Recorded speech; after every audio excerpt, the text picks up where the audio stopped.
Alright guys, here we go. Sprinter 647 motor, 5-cylinder diesel. EGR monitor will not set. I'm going to show you exactly what we went through to get this thing figured out. So, I'm going to start from square one. Like I erased the codes.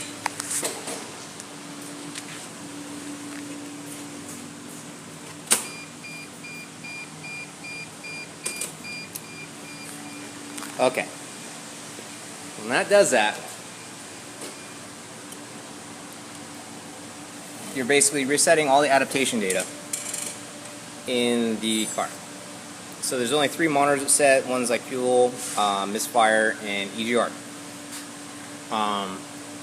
So if you look in the actual value data,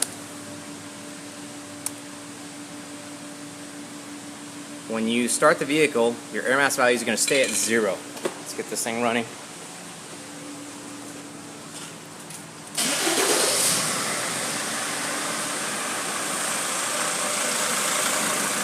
Oh, I don't think I reset it correctly.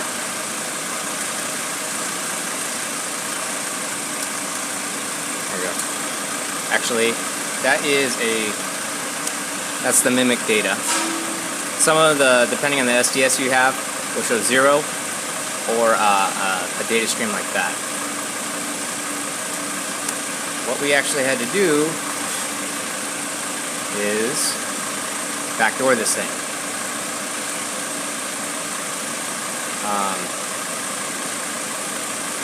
Because that regular actual values or actuations test is not going to give you everything that you need to see. So you go to actual values, and then this is where you need to learn your German. I've spent a day decoding this thing, learning my German, and figuring out what's going on. So these are your OBD2 drive cycles. It'll tell you how many you've done. So we're looking at, these are your warm-up cycles, right? You need 2 of those. According to Mercedes, on this particular motor, a warm-up cycle entails basically starting the car up, letting it idle, and increase in temperature, since that's what this is, water temperature since start, 60 degrees centigrade. And as soon as you've increased that much, that's considered a warm-up cycle. However, it will not run that until it sees all the adaptation data it needs. The adaptation data it wants to see, especially to run the EGR, is boost, air mass, and injection correction. Those have to line up. There's 6 data screens, or lines of adaptation, that they want to see to be able to come up with the, what's called like the offset drift. Let's go into the next value that's on the screen. So I got EGR section 6 on here. So if you see these are different load ranges. I can only imagine. Obviously, all it's telling me is exhaust gas recirculation, right? And percentage of open time. So this is basically your air mass, calculated value going out and in the EGR valve, right? Exhaust gas temperature since motor start. Stella gross is a calculated value. Let me see. I have it written down here. So that translated in German is manipulated variable. So that is, honestly, I think Mercedes, a lot of this data is not available because whatever's made available to the dealers is also supposed to be made available to the public, according to the Right to Repair Act. They don't have that data. This is only given to the technical reps to go log in and look at this stuff. So I'm showing you exactly what it is. But if you look at the other ones, let's do 58, section 58.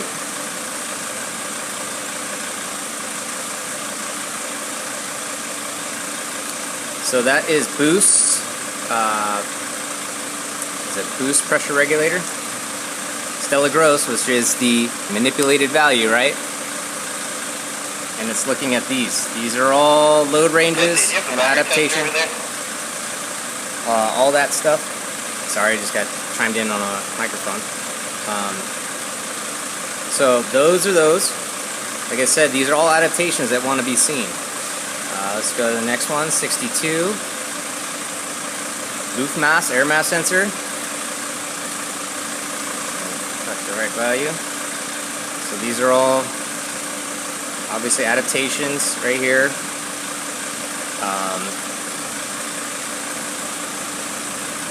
I'm not strong on my German, but this is correction factor in kilograms, correction factor. So these are the adaptations that change things a little bit, and that's a preset value. So as soon as you reset the adaptations, it's going to a default. That's what these are, default values. Let's go to the next one, 129. There's probably more data in here. I only was going off of what I could read in German. So there's a lot of correction factors in here, and adaptation values. Obviously, you can see here. One means it's passed, or it's like they call it. It's I don't know what the word for it is, but if you're looking at different screens like this, when they have this kind of data, ones and zeros, it's just binary, saying on and off, or ran or not ran, or good or no good. So just more data to look at. And the last screen that I was looking at was this.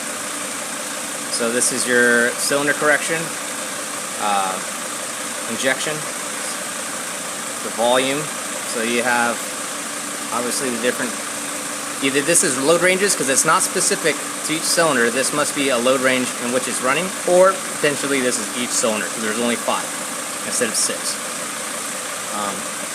But these are all things that kind of have to line up. What you need to do, back out of this thing,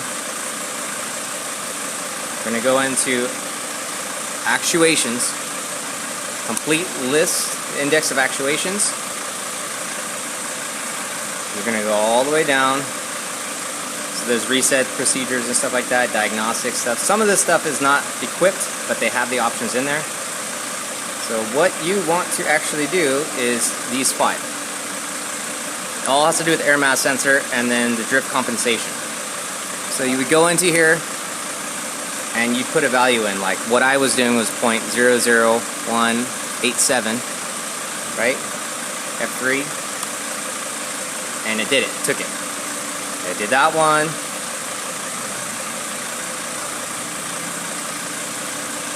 So we got that one done. Let's go to the next one.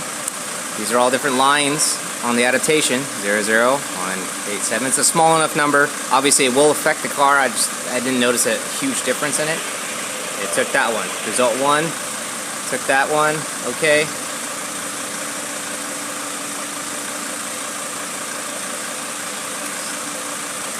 So same thing.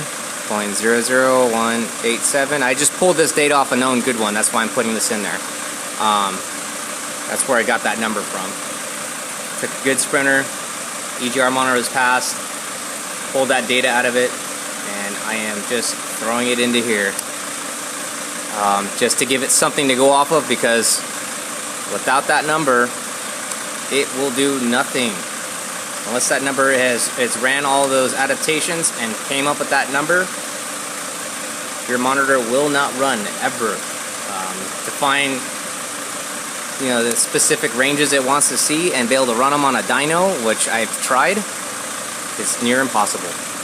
Okay, but those 5 adaptation corrections right there, you're basically telling the CDI module what you want it to look at as a normal value. So I'm going to go back into here.